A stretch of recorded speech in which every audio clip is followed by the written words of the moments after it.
वंदे मातरम छात्रों, एक बार फिर स्वागत है आपका अपने YouTube channel NCERT smart network पर, जहां हम इलेक्ट्रोकेमिस्ट्री टॉपिक पढ़ रहे थे। और बच्चों, पिछली कक्षा में हमने इलेक्ट्रोकेमिस्ट्री में कोलराउस का नियम और कोलराउस के नियम के अनुप्रयोग पढ़े थे। अनुप्रयोग में पहला अनुप्रयोग पढ़ा था हमने प्रबल विद्युत अपघट्य जो है अपने को दिए हुए प्रबल विद्युत अपघट्यों की सहायता से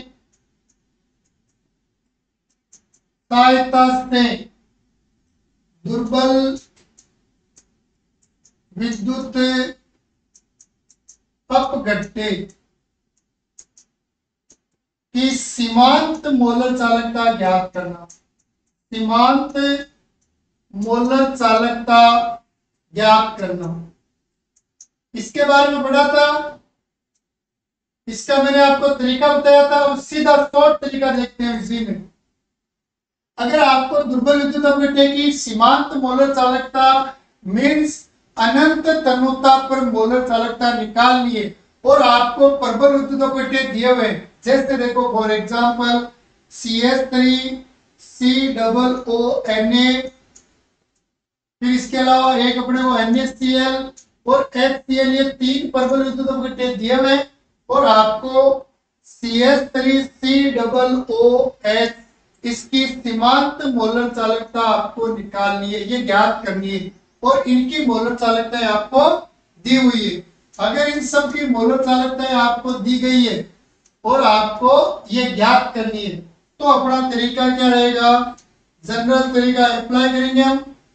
जो तीन प्रबल विद्युत अपघट्य उनमें से उन दो प्रबल विद्युत अपघट्यों को आप जोड़ो जिनमें कोई भी आयन उपनिष्ठ नहीं है। तो देखो, इन दोनों में सोडियम कॉमन है, इन दोनों में क्लोरीन कॉमन है, लेकिन इन दोनों में कोई भी आयन कॉमन नहीं है। तो लैम्डा अनंत CH3 COONA ऐड कर दो इसमें, लैम्डा अनंत HCl और शेष को घटा दो, लैम्डा अनंत NaCl। बराबर में जो मान आएगा वो होगा आपके लैम्डा अनंत CH3 COOH।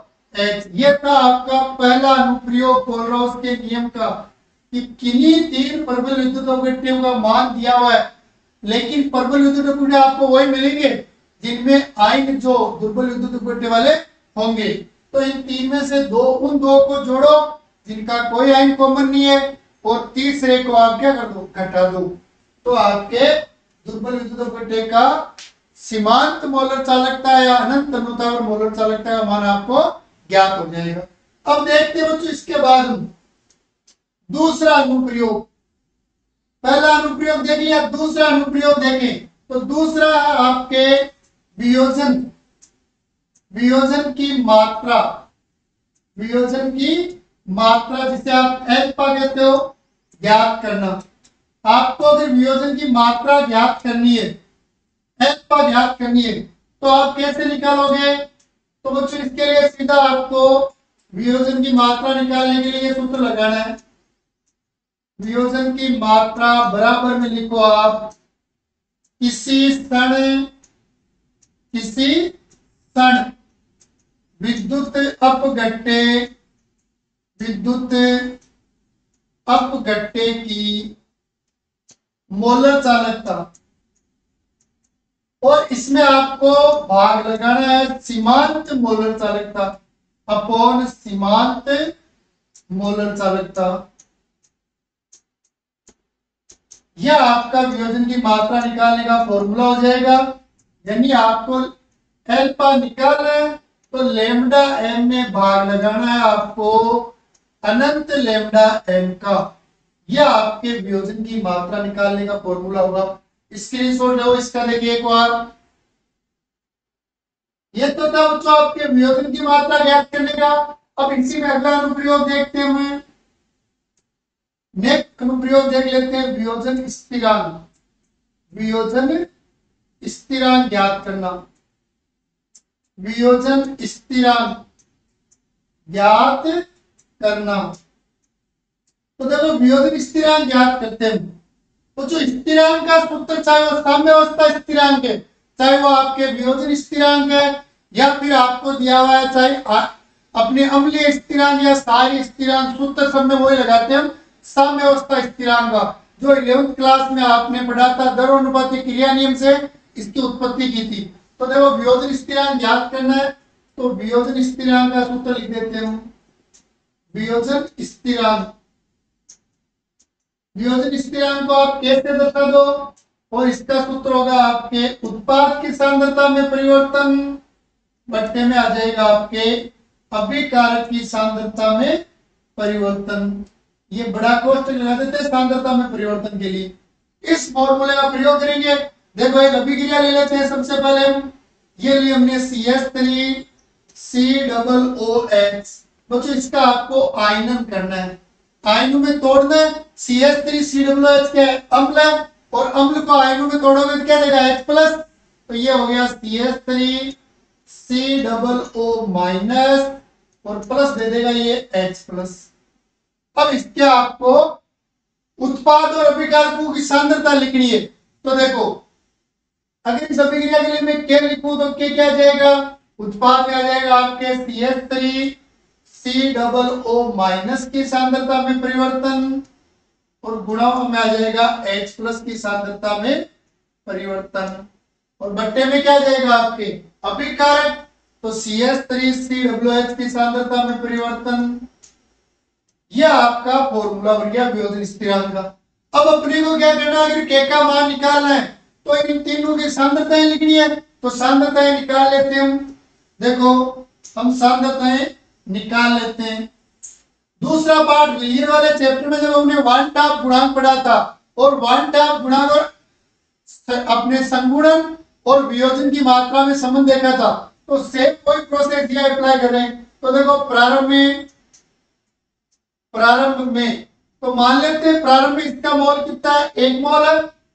अब कभी भी अभिक्रिया का चाहे संगुणन हो चाहे वियोजन हो, उत्पाद बनेगा जबकि अभिकारक घटेगा। तो इसमें से कुछ कम होगा, लेकिन प्रारंभ का मतलब क्या है, जब समय 0 और किसी काम को करने के लिए हमने जब टाइम ही नहीं दिया है तो अभिकारक और उत्पाद दोनों नहीं बनेंगे। तो ये आपके इन दोनों के मोल रहेंगे। अब बच्चों इसको सांद्रता के सापेक्ष लिखना है, तो ये गुणा में लिख देते हैं हम C, यहां पर गुणा ये रहेगा नॉर्मल। अब बात कर लेते हैं वियोजन के बाद, वियोजन के पश्चात। और बच्चों वियोजन जो है, वियोजन हम मान लेते हैं कि 1 मोल में जो वियोजन हो रहा है उसकी मात्रा अल्फा है। अब कुछ अल्फा मात्रा जो है अभिकारक से क्या हो रही है, कम हो रही है, तो ये 1 माइनस अल्फा लिख देते हैं। सांद्रता के लिए इसको C से गुणा कर दें। अब जितनी मात्रा अभिकारक में से घटेगी उत्पाद में उतने मोल बनेंगे, तो इसका अल्फा मोल बन जाएगा और H का भी अल्फा मोल बन जाएगा। सांद्रता के लिए C से गुणा कर दो, ये आपके पास मान आ गया। अब ये जो आपको मान प्राप्त हुआ है वियोजन के पश्चात, जो आपको सांद्रताएं प्राप्त हुई है, इन सांद्रताओं को आप किसमें रख दो, वियोजन स्थिरांक के फॉर्मूले में। तो देखो K is equal CH3 COO- की जगह क्या लिख देते हैं, ये C अल्फा लिखते हैं, ये लिख दिया C अल्फा, आपके गुणा का चिन्ह है यहाँ, ये गुणा में तो ये गुणा कर लेते हैं। फिर वापिस क्या आ जाएगा, H की सांद्रता में जो C अल्फा है, भाई देखो अपने पास सांद्रता है CH3 COO- की भी वियोजन के बाद C अल्फा ही है और H की भी C अल्फा, बट्टा देखो CH3 COOH की वियोजन के बाद, क्योंकि हम वियोजन स्थिरांक निकाल रहे हैं तो ये आ जाएगा। तो C कोष्टक 1 माइनस अल्फा सोल्व करते हैं, तो K इज इक्वल C का स्क्वायर अल्फा का स्क्वायर बट्टा 1 माइनस अल्फा और इसके गुणा में क्या है C। देखो यहां अपने पास इस C से ये C क्रॉस आउट हो जाएगा, तो शेष क्या रह गया, इधर लिख देता हूं। तो K बराबर आपके शेष रह गया C अल्फा स्क्वायर बट्टा 1 माइनस अल्फा, और ये होता है बच्चों आपके वियोजन स्थिरांक निकालने का फॉर्मूला। कैसे, सबसे पहले आपको सांद्रता जो आपको दी हुई मिल जाएगी, फिर निकालना है आपको अल्फा। तो अल्फा निकालने का फॉर्मूला अभी देखो, इससे पहले वाले में देखा था हमने ये लिखा हुआ अल्फा बराबर lambda M upon lambda M अनंत पर। तो इन दोनों से आप ये निकालोगे या मान रख देंगे तो आपके पास क्या आ जाएगा, वियोजन स्थिरांक। एक बार इसका भी स्क्रीनशॉट लो। अगला देख लेते हैं बच्चों, इसी में हमें ये 3 अनुप्रयोग हो गए, अनुप्रयोग 4 देख लेते हैं हमें। अल्प विलेय लवणों की विलेयता, अल्प विलेय लवणों की विलेयता ज्ञात करना। जो आपके अल्प विलेय लवण है उनकी विलेयता कैसे ज्ञात करेंगे। तो जब हम बात करें अल्प विलेय लवणों की, तो अल्प विलेय लवण कौन से होते हैं, ऐसे लवण जो किसी विलायक की निश्चित मात्रा में बहुत कम विलेय होते हो, बिना ताप परिवर्तन किए, बिना दाब बदले विलायक की निश्चित मात्रा में यदि विलेय बहुत कम घुल रहा है। एग्जाम्पल के लिए जैसे BaSO4 बेरियम सल्फेट, ये आपके क्या है, अल्प विलेय लवण है, अल्प विलेय लवण। अब इन लवणों के आपको निकालनी क्या है, ये जो आपको साल्ट दिया हुआ है इस साल्ट की आपको विलेयता निकालनी है। ठीक है, तो देखो विलेयता की बात करते हैं बच्चों। आपको मैंने विलियन वाले चैप्टर में एक तो पढ़ाई थी सांद्रता, जिसको हम C से दर्शाते हैं। एक पढ़ाई थी मैंने आपको मोलरता, जिसको हम किससे दर्शाते हैं, कैपिटल एम से। और एक पढ़ाई थी बच्चों मैंने आपको विलेयता, सोल्युबिलिटी, जिसको दर्शाते हैं एस से। ये तीनों पढ़ाई थी। देखो सांद्रता में मैंने बताया था किसी विलायक में कितना विलेय घुला हुआ है, विलायक में जितना विलेय होगा वो उसकी सांद्रता। विलेय कम मतलब तनु विलयन, विलेय ज्यादा मतलब सांद्र, यानी सांद्रता किस पर निर्भर कर रही है, विलेय की मात्रा पर। और विलेयता में भी मैंने बताया था विलायक में अगर विलेय कम घुल रहा है मतलब अल्प विलेय, कम विलेय, और ज्यादा घुल रहा है मतलब वो क्या है, आराम से आसानी से मिले। तो इन दोनों की परिभाषा बिल्कुल सेम होगी। और मोलरता क्या है, सांद्रता व्यक्त करने की इकाई। मतलब ये मैं कह सकता हूं सांद्रता और मोलरता बराबर होती है और सांद्रता और विलेयता बराबर होती है। मतलब एस सी और एम ये आपके तीनों क्या है, बराबर है। मतलब जहां आप एम लिख रहे हो उसको आप सी लिख सकते हो और सी को क्या लिख सकते हो, एस। तो देखो बात करते हैं, वी नो दैट, हम जानते हैं कि, और हम क्या जानते हैं, लेमडा एम। और लेमडा एम क्या होता है, के गुणा 1000 बट्टा कैपिटल एम। बच्चों देखो एम बराबर सी, सी बराबर एस लिख सकते हैं। तो लेमडा एम इज इक्वल क्या आ गया, के गुणा 1000 बट्टा एम की जगह एस लिख दें। अब अपने को निकालना क्या है, एस ज्ञात करना है। तो देखो वचन गुणा करके चेंज कर दें, तो एस इज इक्वल के इंटू 1000 बट्टा लेमडा एम। यानी किसी भी पदार्थ की चालकता और उसकी मोलर चालकता का अनुपात निकालोगे तो आपको उस पदार्थ की विलेयता का ज्ञान होगा या पता चल जाएगा। स्क्रीनशॉट लो एक बार इसका भी।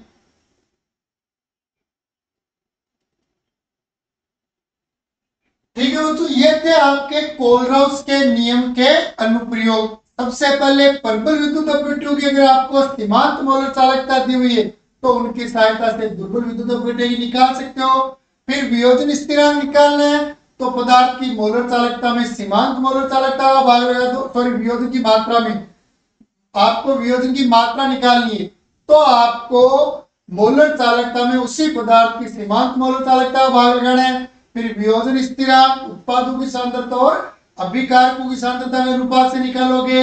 और लास्ट में आप अल्प विलेय लवणों की विलेयता ज्ञात करनी है तो आप जो मोलर चालकता का फॉर्मूला है उससे निकाल लोगे। क्यों, क्योंकि मोलरता, सांद्रता और विलेयता तीनों एक दूसरे क्या होती है, बराबर होती है। तो ये थे आपके कोलराउस के नियम के अनुप्रयोग। ठीक है बच्चों, अब बात कर लेते हैं बच्चों इसके बाद हम आगे मोलर चालकता, मोलर चालकता एवं तुल्यांक की चालकता में संबंध। मोलर चालकता एवं तुल्यांक की चालकता में संबंध।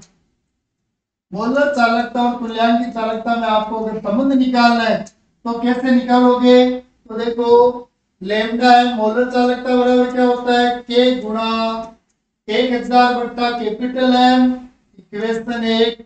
और लेमडा इक्यू तुल्यांक की चालकता बराबर क्या होता है?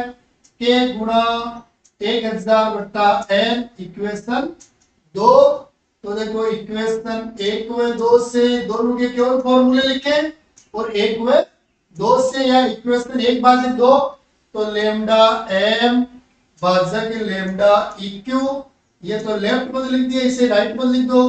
तो के इंटू 1000 बट्टा एम और बट्टे में आ जाएगा के इंटू 1000 बट्टा एन। सोल्व कर देते हैं। तो देखो के इंटू 1000 से क्रॉस आउट हो जाएगा, के इंटू 1000 शेष क्या रह गया? लेमडा एम इज इक्वल 1 बट्टा एम बट्टा आपके 1 बट्टा एन। सोल्व करोगे इसको तो सोल्व करने की क्रिया में ये एम तो यहाँ आ जाएगा और ये एन आपके यहाँ।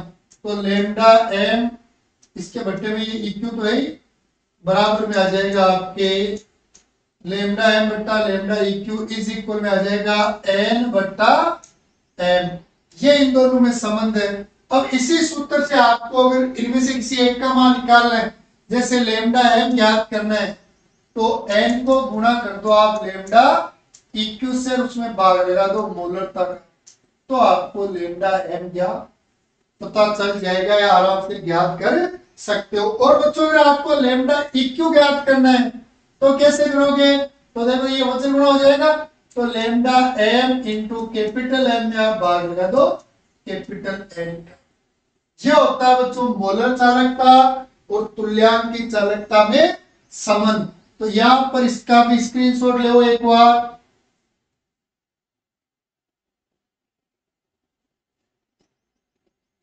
ठीक है बच्चों, देखो अब देखते हैं बच्चों विद्युत अपघटन के नियम या फेराडे के विद्युत अपघटन, फेराडे के विद्युत अपघटन के नियम। बच्चों हमने विद्युत अपघटन की क्रिया देखी थी, जैसे ये NaCl इसको तोड़ रहे थे, ये टूट रहा था Na प्लस और Cl माइनस में। जब विद्युत धारा प्रवाहित करे थे हम, तो विद्युत धारा प्रवाहित करने पर NaCl इसमें टूट रहा था और ये Na जो है इस पर प्लस चार्ज है और जो Cl है इस पर क्या है? Minus charge. और एनोड और कैथोड की बात करें तो एनोड पर होता है प्लस, कैथोड पर माइनस। तो ये विपरीत आवेशित इलेक्ट्रोड पर आ जाएंगे, तो क्लोरीन आ गया एनोड पर और सोडियम आ गया कैथोड पर। और बच्चों एनोड पर चाहे प्लस हो चाहे माइनस, सदैव ऑक्सीडेशन या ऑक्सीकरण होता है। ऑक्सीकरण मतलब इलेक्ट्रॉन त्याग देगा, तो ये क्लोरीन गैस में बदल जाएगा। और कैथोड पर अपचयन होगा, अपचयन मतलब इलेक्ट्रॉन ग्रहण कर लेगा, तो यह आपके सोडियम धातु में बदल जाएगा।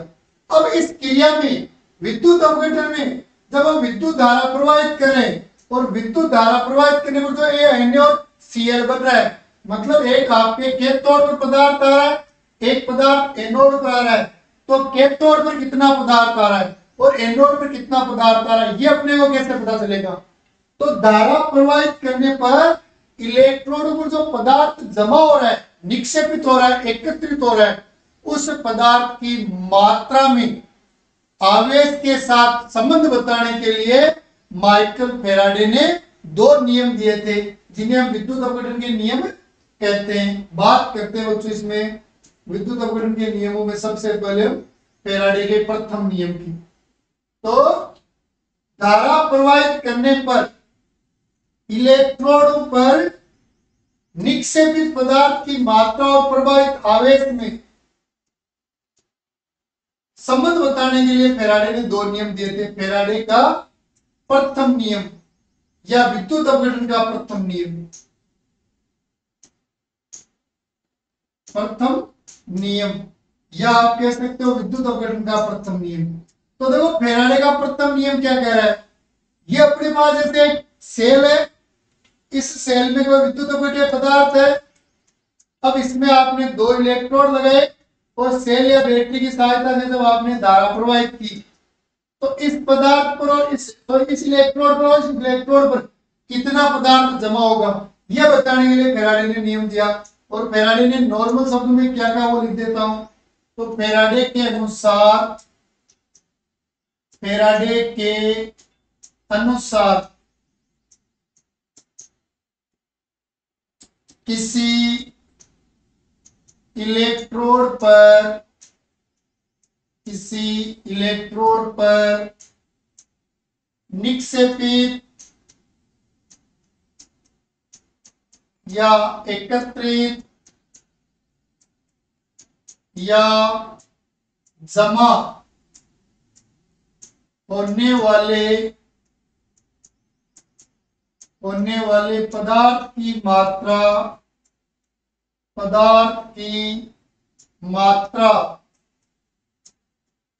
प्रवाहित आवेश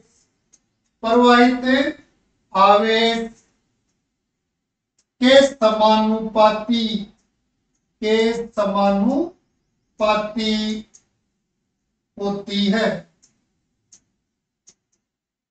समानुपाती होती है। मतलब इन्होंने सीधा कहा कि ये जो इलेक्ट्रोड पर पदार्थ जमा होगा यहाँ पर और यहाँ पर, ये उतना ही होगा जितना हम आवेश प्रवाहित करेंगे। अगर आवेश कम प्रवाहित करेंगे तो इलेक्ट्रोड पर जमा होने वाला पदार्थ भी कम होगा, और आवेश ज्यादा प्रवाहित करेंगे तो जमा होने वाला पदार्थ भी क्या होगा, ज्यादा होगा। तो देखो पदार्थ की मात्रा को W से दर्शा देते हैं और आवेश को Q से समानुपाती है चिन्ह, तो W समानुपाती Q, समानुपाती चिन्ह को हटा देते हैं। तो W और हम समानुपाती चिन्ह को हटाने के लिए समानुपाती स्थिरांक काम में ले लेते हैं। तो ये Z ले लिया और ये Q। बच्चों Q जो होता है आवेश क्या होता है, प्रवाहित धारा और समय का गुणनफल। तो Q बराबर होता है आपके I गुणा T।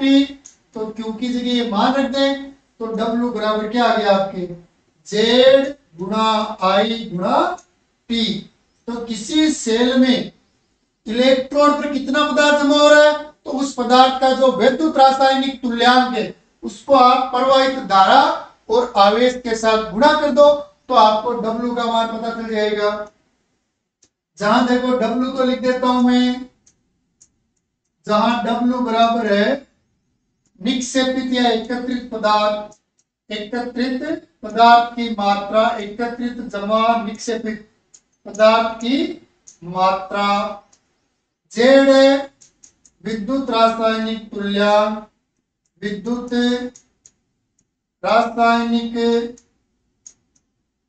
तुल्यांक।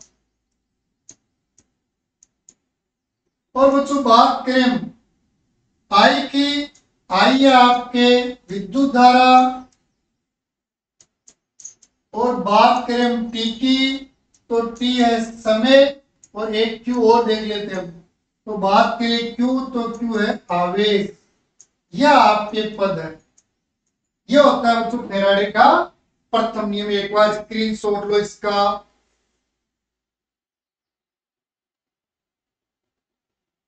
ठीक है बच्चों, तो देखो अब आगे देखते हैं अपने पास क्या है, W बराबर Z गुणा I गुणा T।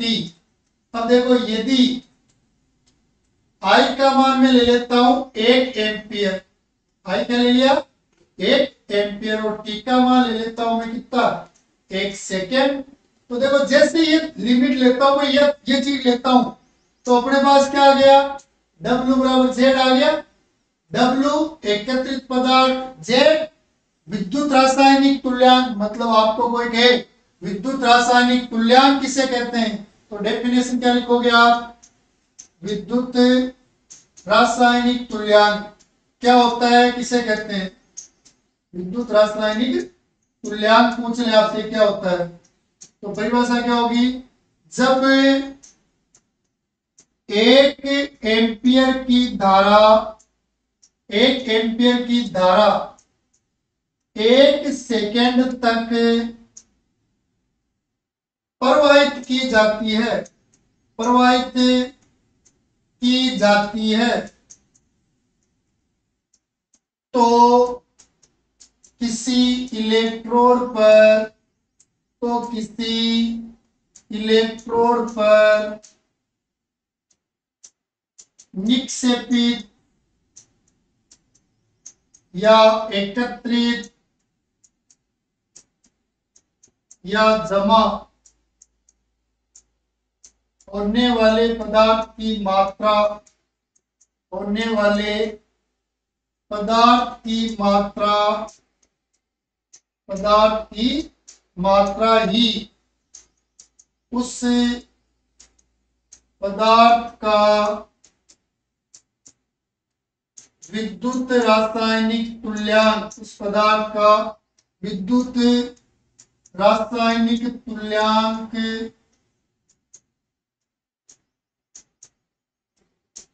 जेड कहलाता है, जेड कहलाता है।